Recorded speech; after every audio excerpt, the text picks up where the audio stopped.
마태복음 3장 13절부터 17절까지를 읽겠습니다. 이때 예수께서 갈릴리로서 요단강에 이르러 요한에게 세례를 받으려 하신대 요한이 말려 가로되 내가 당신에게 세례를 받아야 할 터인데 당신이 내게로 오시나이까? 예수께서 대답하여 가라사대 이제 허락하라. 우리가 이와 같이 하여 모든 의를 이루는 것이 합당하니라 하신대 이에 요한이 허락하는지라. 예수께서 세례를 받으시고 곧 물에서 올라오실새 하늘이 열리고 하나님의 성령이 비둘기같이 내려 자기 위에 임하심을 보시더니 하늘로서 소리가 있어 말씀하시되 이는 내 사랑하는 아들이요 내 기뻐하는 자라 하시니라. 자, 지난 시간 살펴본 3장 1절부터 12절까지 내용을 다시 간략하게 정리를 하면은 세례 요한이 유대 광야에서 복음을 전했습니다. 회개하라 천국이 가까이 왔느니라. 그런데 이는 선지자 이사야로 말씀하신 자로서 광야에서 외치는 자의 소리가 있어 가로되 너는 주의 길을 예비하라 그의 첩경을 평탄케 하라 하였느니라 말씀하신 대로 요한이 이렇게 회개하라 천국이 가까이 왔느니라고 외친 것입니다. 자, 이때 예루살렘과 온 유대와 요단강 사방에서 다 요한에게 세례를 받으러 나왔습니다. 그런데 많은 바리새인과 사두개인이 세례 베푸는 데 오는 것을 보고 요한은 독사의 자식들아 누가 너희를 가르쳐 임박한 진노를 피하라 하더냐라고 책망을 했습니다. 그리고 회개에 합당한 열매를 맺고 속으로 아브라함이 우리 조상이라고 생각지 말라. 내가 너희에게 이르노니 하나님이 능히 이 돌들로도 아브라함의 자손이 되게 하시리라고 말씀하셨습니다. 회개는 예수를 그리스도로 믿는 사람들이 자신도 예수를 그리스도로 믿는 사람이라는 것을 드러내는 신앙 고백을 하는 한 방편입니다. 그런데 아브라함의 자손이라고 자부하는 바리새인과 사두개인들은 예수를 그리스도로 믿지도 않고 율법을 지켜 행해야 구원 얻을 수 있다고 하면서 세례를 받으러 나왔습니다. 그래서 세례 요한은 바리새인과 사두개인들을 향해서 독사의 자식들아 누가 너희를 가르쳐 임박한 진노를 피하라 하더냐고 책망을 하신 것입니다. 오늘 사는 많은 사람들이 어떻게든지 교회로 불러내 예수를 믿게 하려고 애를 쓰는데 이렇게 자기 발로 걸어서 찾아온 사람들에게 복음을 전하면 얼마나 좋겠습니까? 그런데 세례 요한은 오히려 독사의 자식들이라고 책망을 하고 있습니다. 이것은 오늘을 기준으로 얘기를 하면은 예배당에 출석하지 말라는 얘기도 아니고 예수 믿어보려고 노력하지도 말라는 얘기도 아닙니다. 예수를 그리스도로 믿지도 않으면서 세례나 받아볼 요량으로 이렇게 나오지 말라는 겁니다. 예수를 그리스도로 믿지 않으면서 육신적으로 아브라함이 조상이라고 해서 하나님의 자녀가 될 수 없다는 것을 얘기하고 있습니다. 육신적으로는 세례를 받은 사람이나 받지 않는 사람들이나 예수를 믿는 사람들이나 믿지 않는 사람들이나 유대인들은 다 아브라함을 조상으로 두고 있고 하나님의 자녀라고 자부할 수 있을런지 모르지만 예수를 그리스도로 믿지 않는 한 아브라함을 조상으로 두고 있다고 하더라도 하나님의 자녀라고 할 수가 없기 때문에 지금 세례 요한은 바리새인과 사두개인들을 향해서 이렇게 얘기를 하고 있는 겁니다. 자, 그래서 3장 10절 계속 보면은 이미 도끼가 나무 뿌리에 놓였으니 좋은 열매 맺지 아니하는 나무마다 찍어 불에 던지우리라.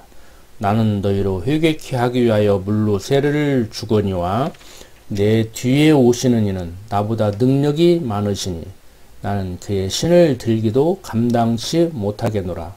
그는 성령과 불로 너희에게 세례를 주실 것이요 손에 키를 들고 자기 타작마당을 정하게 하사 알곡은 곡간에 들이고 쭉정이는 꺼지지 않는 불에 태우시리라고 얘기를 했습니다. 자, 어떤 이들은 말로만 예수를 믿는 것이 아니고 말로만 하나님의 자녀라고 자부하면 안 되고 행실이 있어야 구원받을 수 있다고 얘기하기도 합니다. 그렇지만 이 얘기는 예수를 그리스도로 믿어야 된다는 얘기를 지금 이렇게 하고 있는 것입니다. 자, 이때 예수께서 갈릴리로서 요단강에 이르러 요한에게 세례를 받으려 하신데 요한이 말려 가로되 내가 당신에게 세례를 받아야 할 터인데 당신이 내게로 오시나이까? 예수께서 대답하여 가라사대 이제 허락하라. 우리가 이와 같이 하여 모든 의를 이루는 것이 합당하니라 하신대 이에 요한이 허락하는지라.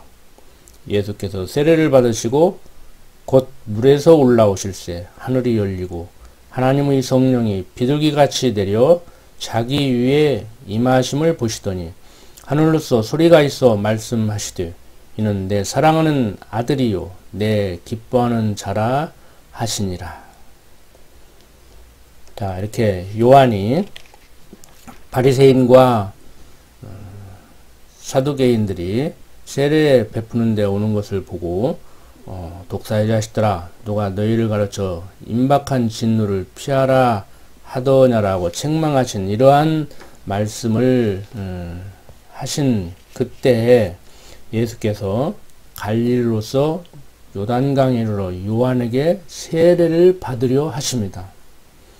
그러니까 요한의 생각에는 내가 예수님한테 세례를 받아야지 어떻게 예수님이 나한테 세례를 받아야 된다고 하는가 이렇게 생각했던 겁니다. 14절 요한이 말려 가르되 내가 당신에게 세례를 받아야 할 터인데 당신이 내게로 오시나이까? 인간적으로 보면은 요한은 예수님보다 6개월 먼저 와서 예수가 그리스도임을 증거하는 소명을 받은 사람이었습니다. 그렇기 때문에 요한의 생각은 내가 예수님한테 세례받아야지 어떻게 내가 예수님한테 세례를 베풀 수 있는가 이렇게 생각했던 것입니다. 그러니까 인간적으로 볼 때는 굉장히 겸손한 자세가 올바른 사람 같지만 자기 소명이 무엇인지를 정확히 이해하고 있다면은 이렇게 얘기를 하지 않았겠죠. 15절 그때 예수께서 이렇게 말씀을 하십니다. 예수께서 대답하여 가라사대 이제 허락하라. 우리가 이와 같이 하여 모든 의를 이루는 것이 합당하니라 하신대 이에 요한이 허락하는지라. 자, 우리가 이와 같이 하여 모든 의를 이루는 것이 합당하다고 했습니다.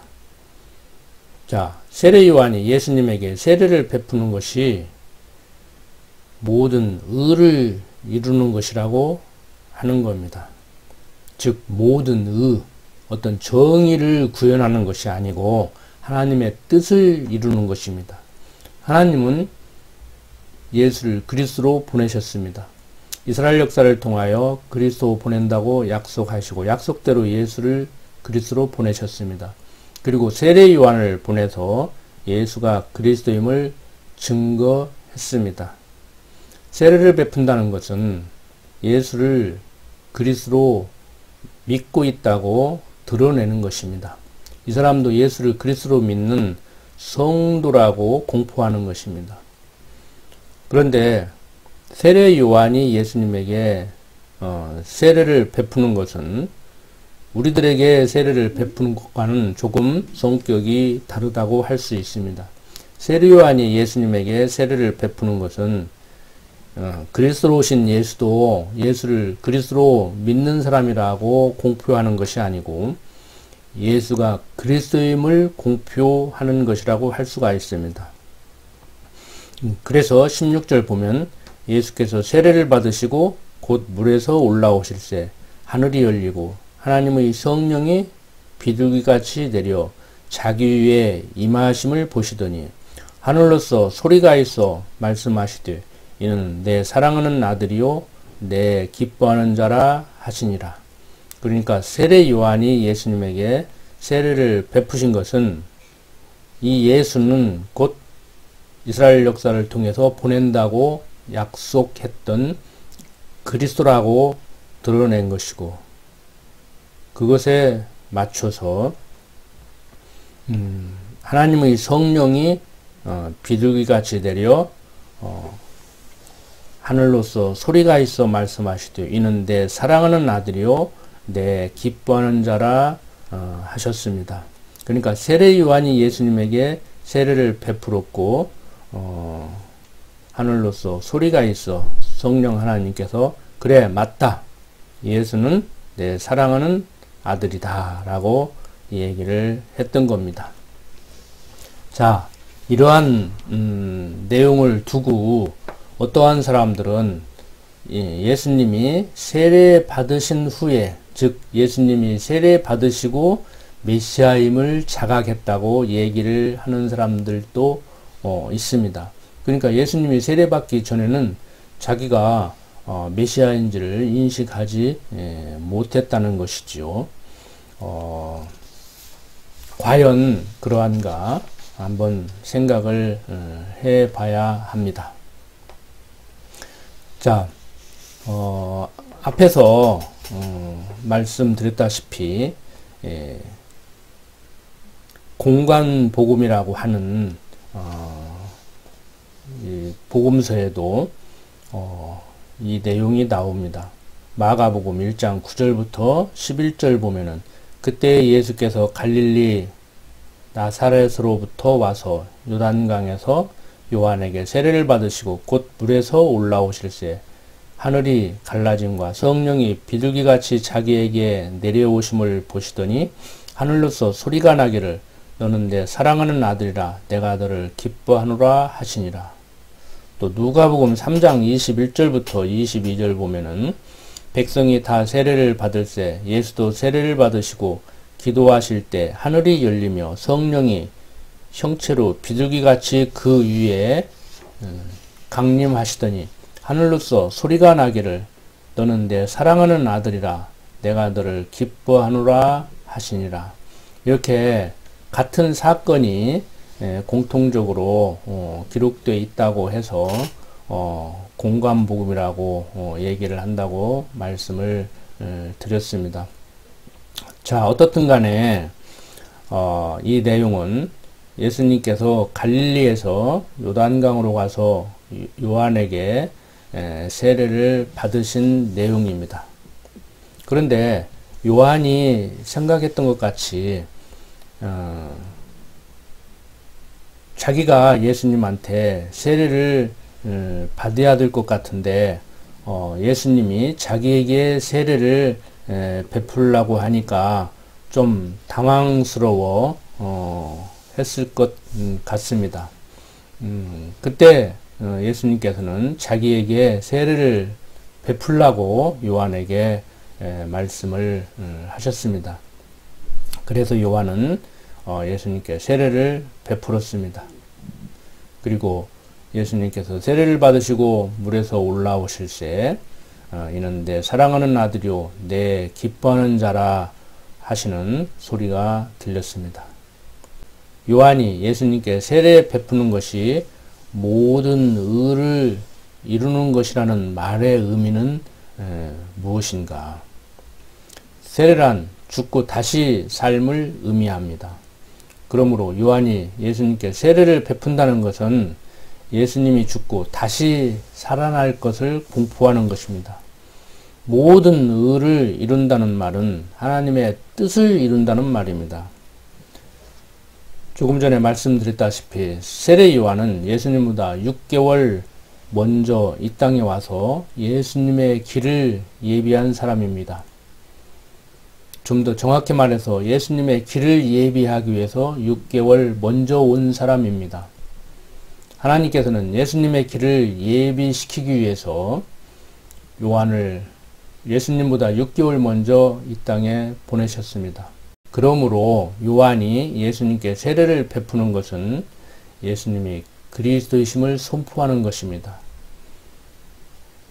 그렇다면 요한이 세례를 베풀어 예수님이 그리스도이심을 선포하심으로 예수님이 자신이 그리스도임을 자각했겠는가? 세례를 받기 전에는 자신이 그리스도이심을 몰랐는가?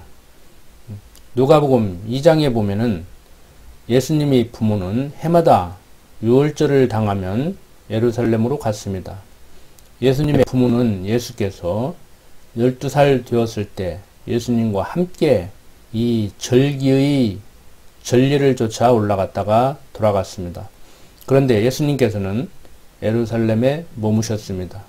예수님의 부모는 예수님이 예루살렘에 머물고 있는지 모르고 돌아가다가 예수님을 찾아서 예루살렘으로 돌아갔습니다. 그리고 예수님의 부모는 사흘 후에 성전에서 예수님을 만났습니다. 그런데 예수님이 선생들 중에 앉아서 그들에게 듣기도 하고 묻기도 하셨습니다. 듣는 자들은 다 지혜와 대답을 기이 여겼습니다. 이러한 예수님을 보고 예수님의 어머니는 예수님을 향하여 너를 찾았다며 왜 우리를 근심하게 하느냐고 말했습니다. 이때 예수께서는 어찌하여 나를 찾으셨냐고 반문하면서 내가 내 아버지 집에 있어야 될 줄을 알지 못하셨냐고 반문합니다. 그러나 예수님의 양치는 예수님이 하시는 말씀을 깨닫지 못했습니다. 누가복음 2장 41절부터 52절 말씀을 한번 읽어보겠습니다. 그 부모가 해마다 유월절을 당하면 예루살렘으로 가더니 예수께서 12살 될 때 저희가 이 전례를 쫓아 올라갔다가 그 날들을 마치고 돌아갈 때 아이 예수는 예루살렘에 머무셨더라. 그 부모는 이를 알지 못하고 동행 중에 있는 줄로 생각하고 하룻길을 간 후 친족과 아는 자 중에서 찾되 만나지 못하매 찾으면서 예루살렘에 돌아갔더니 사흘 후에 성전에서 만난즉 그가 선생들 중에 앉으사 저희에게 듣기도 하며 묻기도 하시니 듣는 자가 다 그 지혜와 대답을 기이 여기더라. 그 부모가 보고 놀라며 그 모친은 가르되 아이야 어찌하여 우리에게 이렇게 하였느냐 보라 내 아버지와 내가 근심하여 너를 찾았노라. 예수께서 가라사대 어찌하여 나를 찾으셨나이까 내가 내 아버지 집에 있어야 될 줄을 알지 못하셨나이까 하시니 양친이 그 하신 말씀을 깨닫지 못하더라. 예수께서 한 가지로 내려가서 나사렛에 이르러 순종하여 받드시더라. 그 모친은 이 모든 말을 마음에 두니라. 예수는 그 지혜와 그 키가 자라가며 하나님과 사람에게 더 사랑스러워 가시더라. 이렇게 예수님께서 그의 어머니에게 내가 내 아버지 집에 있어야 될 줄을 알지 못하셨나이까? 라고 말씀하신 것을 볼 때 예수님은 이미 자기가 하나님의 아들 그리스도이심을 자각하고 있었음을 알 수 있습니다. 그러므로 예수님이 세례를 받을 때 자기가 그리스도임을 자각했다고 하는 주장은 성경적이지 않은 주장입니다. 예수님이 요단강에서 요한에게 세례를 받으시고 물에서 올라오실 때 하늘이 갈라지고 성령이 비둘기같이 내려오셔서 너는 내 사랑하는 아들이라 내가 아들을 기뻐하노라 라고 하신 것은 예수가 그리스도이심을 선포하신 것입니다. 당시 사람들은 그리스도로 오신 예수를 단지 목수 요셉의 아들로 인식하고 있었습니다. 그래서 하나님은 목수의 아들 예수를 육신적으로는 목수의 아들이지만 영적으로는 내 아들 그리스도라고 말씀하고 계신 것입니다. 하나님께서는 이스라엘 역사를 통해서 그리스도 보내실 것을 약속하시고 예수를 그리스도로 보내셨습니다. 그리고 예수님의 출생부터 사망에 이르기까지 전생을 통하여 예수님이 약속하신 대로 보내신 그리스도이심을 증거하여 주셨습니다. 예수님을 동정녀 마리아의 몸에서 태어나게 하시고 이름도 예수라고 짓게 하셨습니다. 그 후에 애굽으로 피신하게 하셨고 나사렛에 거하게 하셨습니다. 그뿐만 아니라 세례 요한에게 세례를 받게 하신 후에는 일반적으로 칭하는 3년 동안 공생애의 삶을 살게 하셨습니다. 그리고 십자가에 죽으시고 3일 만에 부활하신 후에 40일 동안 지상생활을 하시다가 승천하셨습니다. 어떤 이들은 예수님이 세례를 받기 전에는 목수 요셉의 아들로 살다가 세례를 받은 후에는 메시아임을 자각하고 메시아로서의 삶, 즉 공생애를 살았다고 말하기도 합니다. 그러나 예수님은 출생부터 부활 승천까지 전 생애를 통하여 자신이 그리스도이심을 드러내셨고 그리스도로서의 삶을 사셨습니다. 그러므로 세례를 받으신 후에 자신이 메시아임을 자각하고 십자가 죽으심까지 3년간만을 그리스도로서의 삶을 살았다고 하는 주장은 성경적이지 않습니다. 예수님은 잉태하신 때부터 부활 승천하시고 다시 오실 그때까지 공생애의 삶을 살고 계신 것입니다. 시간과 공간을 초월해서 존재하시는 영원하신 하나님의 아들입니다. 오늘 사는 우리들 과학적으로 어떻게 예수를 그리스도로 믿을 수 있느냐? 그냥 신앙으로 받아들이는 것이다. 신앙으로 받아들이면 되는 것이지 그걸 굳이 과학적으로 따질 필요가 있느냐? 이렇게 얘기하는 사람들이 있습니다. 어떠한 사람들은 과학적으로 증명하지 못하니까 못 믿겠다고 하는 사람들이 있고, 과학적으로 꼭 증명해야만이 믿을 수 있는 것이냐, 신앙으로 받아들이면 된다, 이렇게 말하는 사람들도 있습니다. 어떻게 보면은 참 이성적이고 참 편리한 사람들이죠.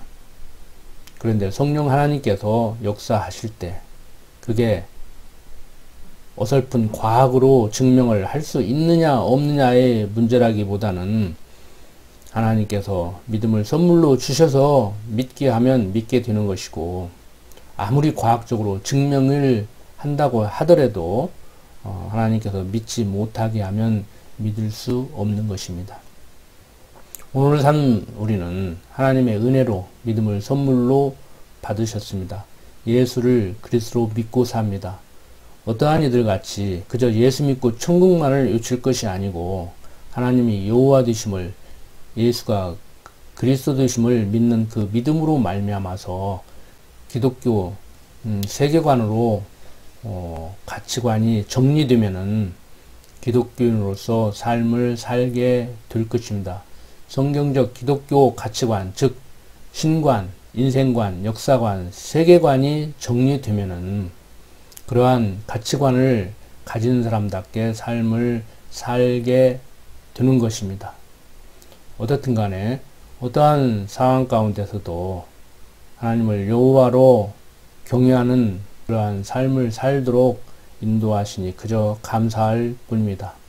어떠한 상황에서도 믿음 흔들리지 않고 어떠한 상황과 처지에서도 좌절하지 않고 절망하지 않고 영원한 하늘나라의 소망을 두고 살아가는 그러한 건강한 성도로서의 삶을 사셨으면 합니다. 기도드립니다. 아버지 하나님, 오늘을 사는 우리들에게 믿음을 선물로 주셔서 하나님을 여호와로 알고 경외하며 살도록 인도하시니 감사합니다. 어떠한 상황 가운데서도 좌절하지 않고 절망하지 않고 낙심하지 않는 삶을 살게 하여 주시옵소서. 이 땅에 소망을 두지 않고 영원한 나라 하나님 나라의 소망을 두고 인생을 살아갈 수 있도록 하여 주시옵소서. 부족한 종 예수님 이름으로 기도드립니다. 아멘.